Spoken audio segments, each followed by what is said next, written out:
Okay, so welcome back to the Fiero Project, episode number dos.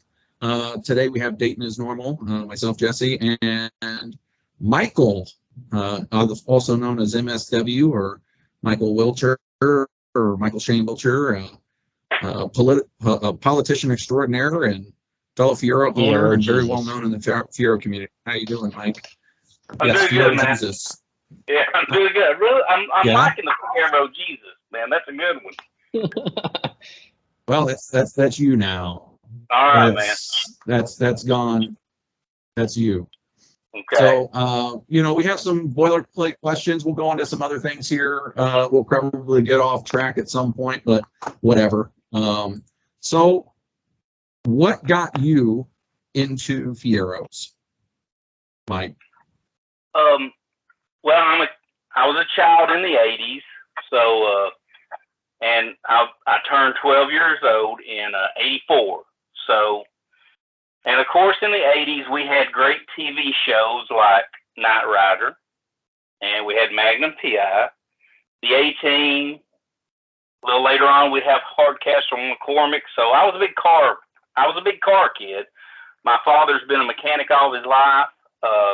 He actually was a head mechanic at the local Chevrolet dealership in the 80s. So when the Fiero come out, I had a Fiero. I had the red notchback poster on my wall at 12 years old with Return of the Jedi bedspread on the bed. And I loved the car. As a kid, I think in a way it reminded me of, the Ferrari in Magnum PI, but I love the shape, and I can honestly say that was my dream car. Of course, there was the Countachs and the Ferraris, but I loved the shape of the Fiero as a kid, and I'd often draw cars that would look similar to that, but I loved it. It was my dream car. I didn't know how much cars cost, but it was my dream car. And, of course, by the time I turned 16, I didn't have the money to buy something like that. So, I was stuck in a 77 turd brown Chevy short bed truck. But I always had a love for the Fiero since I was young, 11, 12 years old, And it's just something that was always in the back of my mind for years. I mean, there was a time probably 25 years ago, I test drove one. I almost bought it, but I was about to get married, and I thought, no, I'm going to do the adult thing. And I tell everybody, that was the dumbest decision I ever made when I passed up buying that Fiero. Because I'm sure I would still have that Fiero today. The wife, not so much. But that's one of my biggest regrets in life, that I didn't buy that Fiero that I test drove back in it was 95, 96. And it was a ball. It was exactly what I always thought a Fiero would be. I can remember driving my one-wheel pull, 3.5 horsepower Tecumseh go-kart that was bright red, and I would run it as fast as I could in our yard, and I would do a hard right onto our paved driveway. And the Fiero, I always imagined the Fiero would be like driving a go-kart. And me and my dad and my brother actually raced go-karts in the mid-'80s. And I always thought one day I'll have one. And I've never been disappointed. From the time I test drove one back in 95, 96, I thought, man, I love this. It felt just like riding a go-kart. It took me back to that time when I was a kid. And, of course, I was going to be a grown-up for, so I didn't buy it. So what model was it? The model that I test drove on that day was an 87. It was an 87 GT. It was black and silver. And it actually belonged to a girl that I graduated high school. And her family had money. And she had it at the end of high school and drove it all through college. And her dad, he dealt in cars. And one day I ran up on it, and like I said, it was just the time in my life when I was like, I'm going to do the grown-up thing here, which this should be a testament. Sometimes not doing the grown-up thing is the thing to do because, I didn't buy it. I got a job in a factory. We got married and spent 20 years in that relationship. But I always had a love for the Fiero. And, but yeah, it was a black GT. It was a 5-speed. I remember thinking, man, it was just like being in that go-kart as a kid. And that's what I would tell people. I've never spent better money in my life than I have the Fieros that I have. And I've not spent lots of money on Fieros, but I've bought like 7 in the last 3 years since I started. And every one of them take me back to being a kid. Every time I get into a Fiero, it's like being a kid again. No matter if it's an automatic or a stick. So, quick shout out, since it was an 87 GT, of course, our good friend Ryan, that is the best year and model that there is. So, quick shout out to Ryan there. No, he likes the 87 SE. The superior year. That's true. 87 SE is the superior Fiero, The period. SE, yeah. So, you talked about which Fiero could have been the first, but what was your first? My first Fiero 3 years ago, 87 maroon stock GT. I was at a place in my life, wasn't married at the time. I had lived the single life for about a year. I did my whoring around. Don't know if I should be saying that here, but get that out. By the way, if you ever go through a divorce, get that stuff out of you. Get it out of you. But anyway, so one day on, I don't know if it was Marketplace or I think it was like Marketplace, I ran up on one, and it just so happened to be very local, less than 3 miles away from me. And it turned out, like I said, it was 87. It's automatic. I still have it. I'll never get rid of that car. I drove it to Carlisle last year after we refreshed the engine. But me and my dad went and saw it, and it belonged to a local man who had worked for GM decades earlier, and he had made it a thing to buy every 2-seater sports car that GM made. I mean, the Riatas, the Corvettes, anything they made that was a 2-seater, he bought. And of course, he was getting up in age, and his son had drove this one through college in Florida, and it had been sitting since like 2010, 2011 in his barn. And he was selling off his collection. He had that Fiero and a Riata left. And he wanted $2,500 for the car. Me and my dad went out there. And, I look back and I think when I walked up on it, I thought, man, this looks rough. But I know now it wasn't rough at all. I mean, it was really in great shape. I mean, we got in it. It had dry rotted tires. But we got in it and we drove it down the road about 2 miles. And I knew pulling out of his driveway, I'm buying this car. I don't know how bad a shape it's in, but I'm buying this car. So we drove down the road, and I let my dad drive because I like to get his okay when I can. But yeah, we pulled out of the driveway, and within about 500 yards, he said, if you don't buy this, I'm going to buy this. And I was like, man, I hope my dad don't get in the bidding war with me now. But we drove it. You could tell it needed some maintenance, but it was good. And we got back, and I was like, man, I'm going to buy this car. Of course, I was thinking, I wonder if I could get it for any less. And we get out of the car, and before I could open my mouth, my dad goes, "What's your bottom dollar?" And the guy automatically says $1,500, and I said, "I'm taking it. I'm buying it." And he was a great guy. I went to his house on several occasions, took the car by as I would do things. And I haven't done anything radical to the car up until like, I don't know, a few months ago. I decided to do some mild body mods. Nothing like Dayton has done. You know, just we're talking about a hood vent. We're talking about rocker panel vents.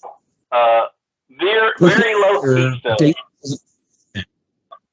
Let's be clear. Dayton doesn't do anything. It's other people. Is it the minion? It's dirty work for him. Yeah, I make Ryan do all the body work to this thing because I'm not good enough with body work. I'm letting the professional do it. This is a car I need perfect. You know, I'm not touching the dang thing. Yeah. Well, as far as hashtag bought, not built. So. Yep. There she is, right there. Yeah. You know, the good thing is when you only spend $1,500, it's like you don't feel bad trying things on it. You know, and recently, you know, I'm building this. I actually bought some Paul Angel vents for the hood, and I actually bought the little fender vents from Paul Angel to put on. And I thought, heck, I'll try my hand at this. So I've actually made my own fender vents, and I've actually started a set of knockoff IMSAs for the rocker panels. Now I bought a set of those scoops from Belgium, from Jan, and I recently picked up a set of Street Vision scoops, but I wanted to try my hand because I had a bunch of those rocker panels laying around. But that car, that maroon car, that was my first one. And it wasn't loaded or anything. You know, I didn't have defroster on it. It's automatic. But I put a set of $400 tires on that car that week, and I've been driving it ever since. And it's been nothing but a joy. I mean, I did regular maintenance on it last year before Carlisle. My dad and his best friend from the 80s, who also worked at the Chevrolet dealership with him, who did all the recall work on the 84s, I got them together, and they dropped the motor and took it down to the block, and we freshened it up from there up before I drove to Carlisle. Love that car. Like I said, I'll never get rid of that car. It just holds so many memories. But I've bought several since then. But that was my first 87 Maroon GT. Automatic. So I totally get the having that one car that just you'd never be able to get rid of, no matter what someone offered for it. Just there's always going to be that one, you know, like I totally understand that. Yep, and I tell people the thing is, you know, I've told people I've never had a bad experience, either buying nor selling a Fiero. I know a lot of people have horror stories, but I've never had a bad experience. I've bought, like I said, I've bought 7 over the last 3 years, and I've sold 2, and I've never had to barter with anyone because, you know, I think a big part of it is when you're a buyer and you're motivated, you know what to ask for. And everybody I've dealt with, they've been very honest with me with the condition of the car, and of course, looking over it. You know, nobody's tried to take advantage of me. And in selling the 2, I've never looked to take advantage of. I found 2 people that they wanted the cars. And, you know, you always expect what's your bottom dollar. And, you know, even those 2 guys asked, and I said, that's it. That's what I want. And they were just like me. Once they heard that, it doesn't matter. I'm buying it. And you know, like I said, I've not bought or sold like $10 or $15 or $20,000 cars. We're talking $2,500, $4,000. I mean, the most I've ever spent was spent last week when I bought one for $6,500. That's my most expensive Fiero, and it's an 88 5-speed. Tell us about that. 88 5-speed. Yeah, and I really, after I sold a 5-speed a year and a half ago, I thought to myself, I'll never have another 5-speed again. Because once I got into Fieros, everybody said, you got to have a 5-speed. You got to, and I got one. I loved driving my little 83 S10 all through high school and college, and it was a 5-speed. So I knew how to drive one. But I was like, I don't know. But I got that 5-speed, and I tell everybody, I loved it for 10 minutes. Every time I drove it, I loved it for 10 minutes. But the elder man in me got tired of shifting. But boy, it was fun. But as luck would have it, I ran up on one about 2 weeks ago in Georgia, and the wife was like, I kind of like that. And she has said here in the last few months, she's picked out a couple and said, hey, I like that one. And, I was never able to make a deal on the other ones. And this one I was able to make a deal on. And are you talking about the one with no engine? You were not able to make a deal on? Is that what you're talking about? The infamous guy that threatened you? Bobo. No, you're bringing up Bobo. No, I did not buy from Bobo because he seems very evasive with wanting to answer some questions. And that's a good deal. That car, if what he says about it, it looks like a good deal. But the one I bought was in Georgia, and it's a guy who he's been through I want to think 60 or 70 of these cars. He does it on the side, and he had a T-top about 2 months ago that I was very serious about $10,000 white T-top. I just could not bring myself to spend that kind of money. And I kept telling him, I hope you sell that by the time I come down there because I don't want to have to risk it. So he sold it. Go ahead.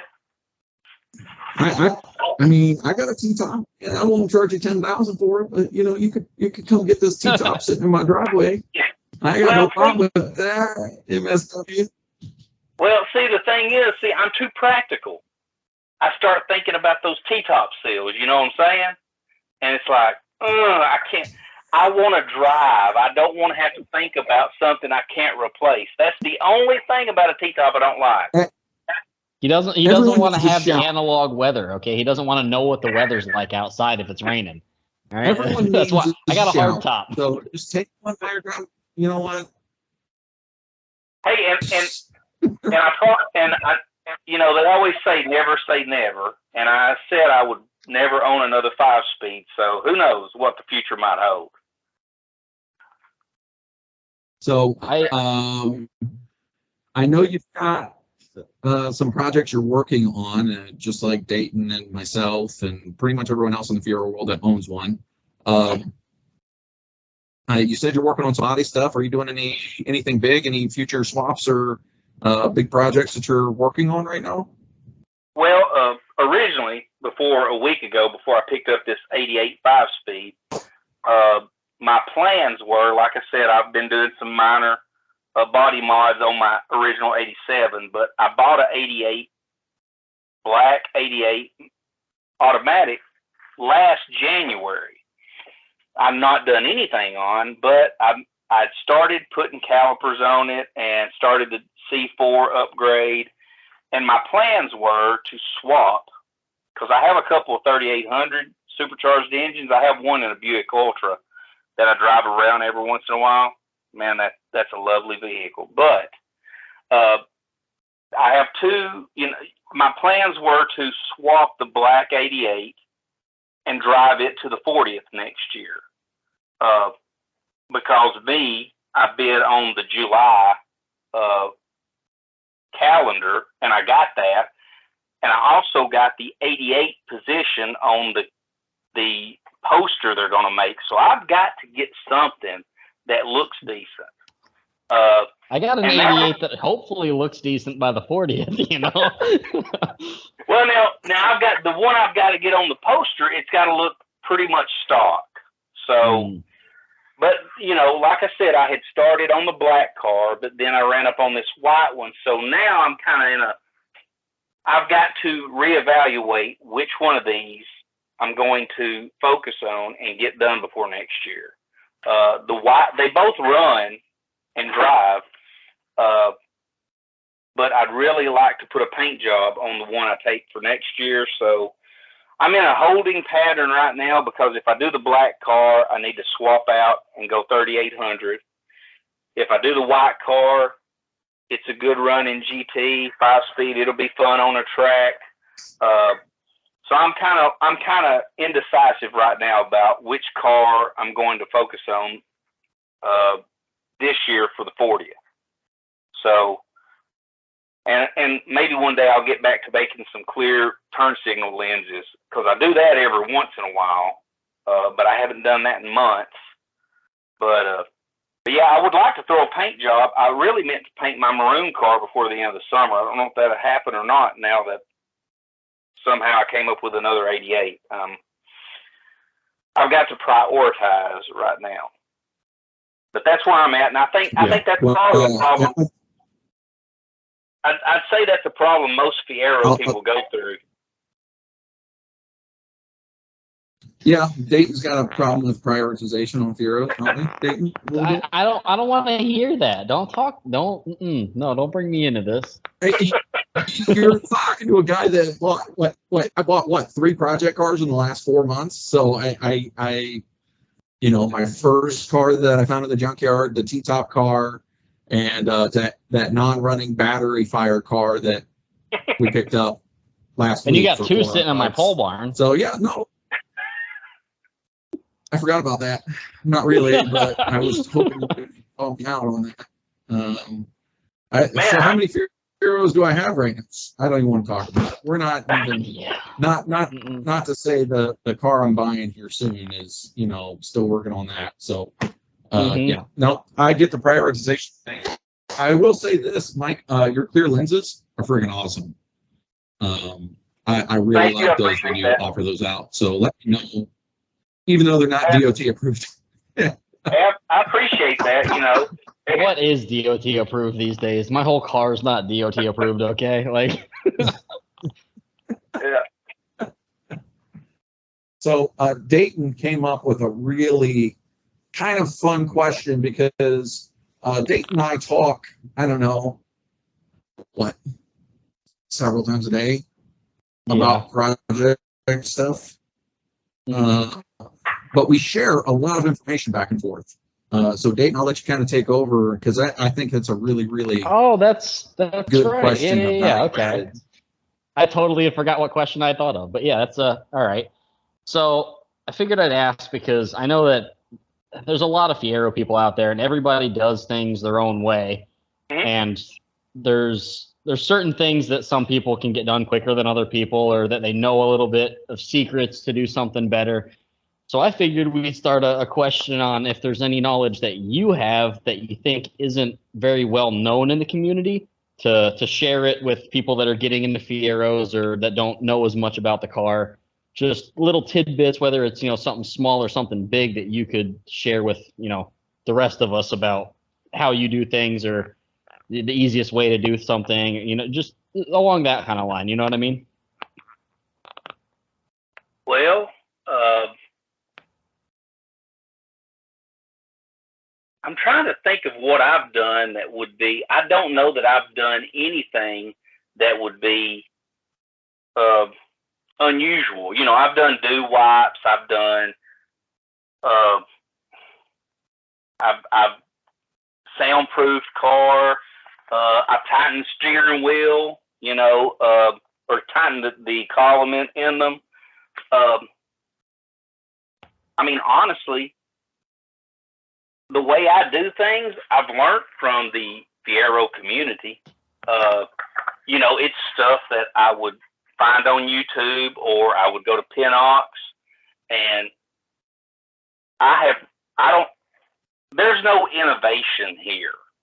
Okay. I am literally stepping on the backs of the forefathers of Fiero. And I'm unashamed of it. I think a lot of us, definitely a lot of us started that way. We go into these cars not knowing a goddamn thing, you know what I mean? Yeah. And Penox is like one of the best places to go, because you can avoid sounding like an idiot asking a question on Facebook by just searching on Pennox and finding the answer to the question that you're having issues with, you know? Yeah, I mean, everything I've done, like from, hey, upgrade your starter to the 3800 starter, or tips on replacing the dew wipes. Everything I've done, I've only done because I've been able to read people that have done it in the past. Mm-hmm. And the thing is, the great thing is about what I feel about a Fiero is, it's not a sophisticated car at all, unless you get into like swaps and these tunes. Oh, absolutely. If you get into tuning one, I mean, there's some people out there, like that do the swaps, and it can get sophisticated, but you don't have to enjoy a Fiero. Really, it can be the simple 4-cylinder or 2.8, and they're enjoyable cars. You don't have to get difficult with them. But I always, I don't know if there's anything that I do that.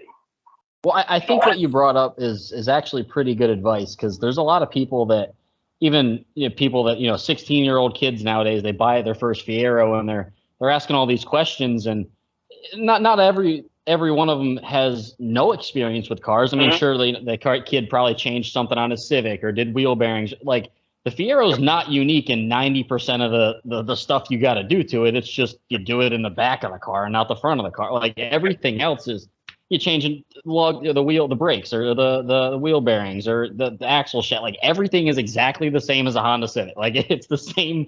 It's no more difficult. It's just different. You know what I mean? So I think that's kind of good advice in a sense that people shouldn't be overwhelmed by the fact that, oh, it's a mid-engine car from the 80s.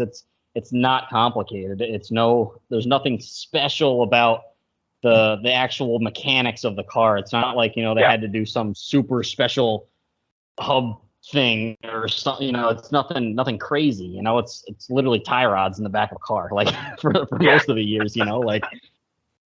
Yeah.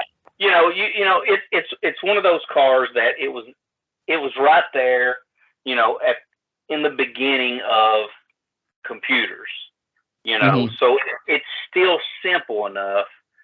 It's a good starter car for people to either land on and learn from, or land on and just enjoy for the rest of their lives. I don't do computers or anything like that. Thankfully, James Brown lives down the road from me. And when it gets time to swap, he'll deal with the wiring harness, because I ain't gonna mess with that stuff. But I have never done anything to my car. It doesn't matter how small or big, and my big is way smaller than probably what most others people. But I've never done anything on my car that didn't bring like an immense amount of joy. I mean, even from the smallest, taking the window switches apart and cleaning them up and putting them back together. I would often, that first year and a half, I would take things to work with me, and I would work on my lunch break on switches or sandblasting little pieces to paint, fixing the blowouts in the vinyl on the components, the interior components. And it's such a satisfying thing, even to do the smallest thing on a Fiero. And I would tell people,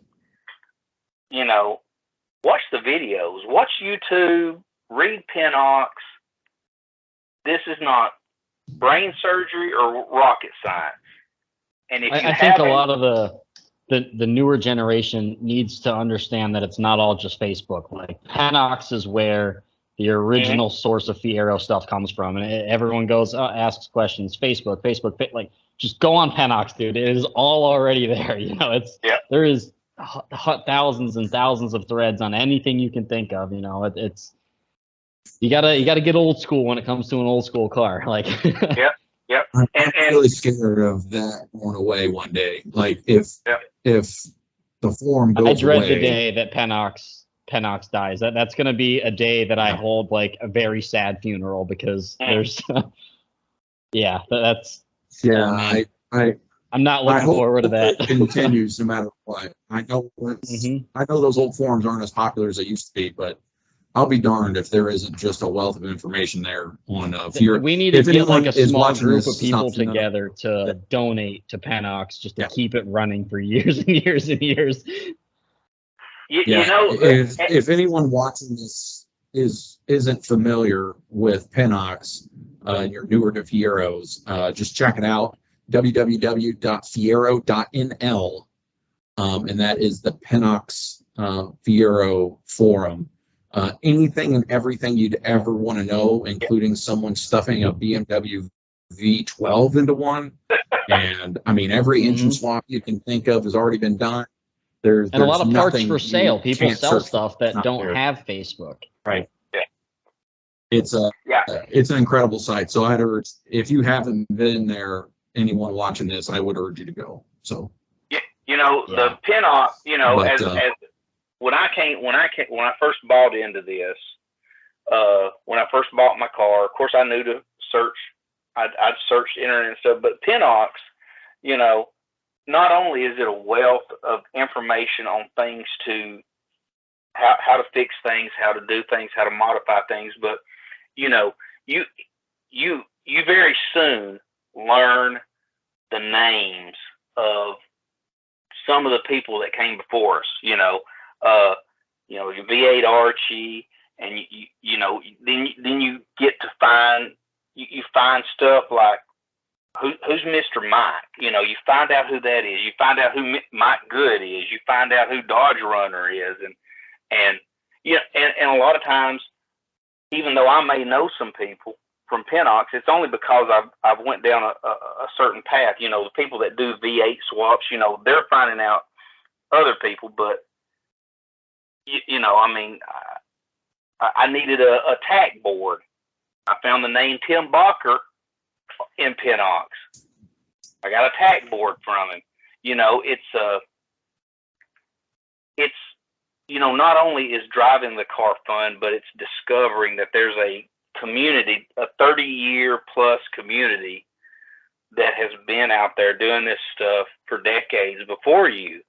And, you know, those of us that have just recently got into it, we are benefiting from all those people that came from before us. And, I can't say enough about the community. The community has been so good. And if you're courteous to the community is just as courteous back to you. And the one good thing about the Fiero community specifically, as opposed to, there's a lot of rare cars out there, and there's forums for every little, like low production rare car that's not really expensive, but an old classic. But there's a lot of Fieros made. Like, there's a lot of people that even 30 years later, there's still a lot of Fieros out there. Yeah. I mean, sure, it might only be 30% of what was produced, but that's still a pretty big number. Like, you'd be surprised how many in a 20-mile radius. There's probably 4 of them sitting in someone's garages around you. Like, they're not hard to find. You can always find what you're looking for. Yep. And so. Well, as we wrap this up, we kind of, we talked about this last time.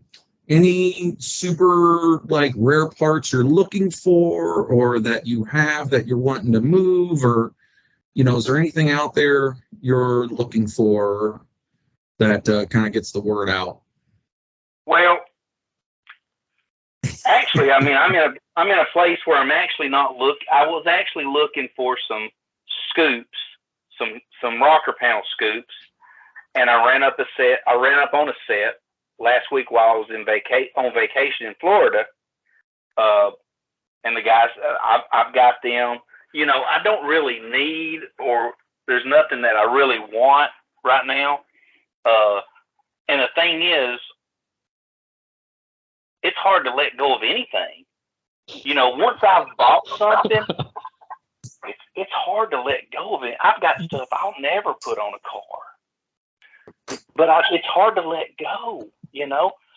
I've got boxes of lenses back there I don't have that many GTs.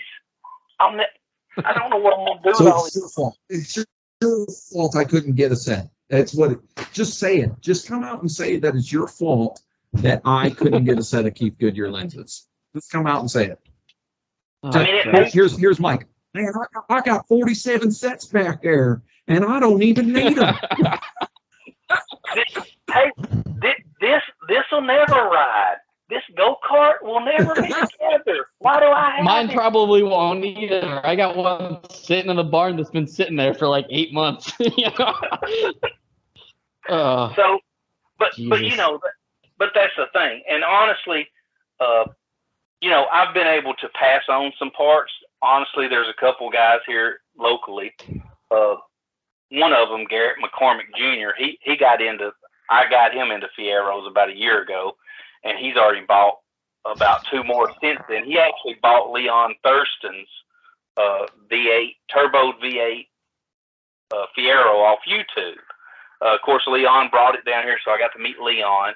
But he took the motor out. So Garrett's right now building a 6.0 to put in Leon's old car. But you know, I've been able to pass on parts. I've been able to pass on parts to Garrett.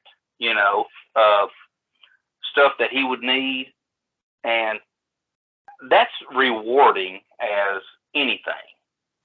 Knowing that somebody else loves the car like you do, and they get it. And he's winning gangbusters. And like I said, there's been a few parts that he's needed, and I've been able to help him out. You know, the only things I've sold are like lenses, basically. I'm sure there's probably something I've sold in the past, but you know, I make the lenses every once in a while to sell. That funds the habit some. But there's hardly anything I want to get rid of, really. You know? That's fair. So I was shocked, you know, as we wrap this up. I just got to say, I'm really surprised you've only been in the Fiero community for like 3 to 4 years. I was surprised to hear that too. I was expecting that you're like, oh yeah, I bought one back in 1997 and I haven't looked back since. You know, I figured I would hear that. No. You know, it was 2019 when I got my first Fiero. See, that was the other timeline that, you know,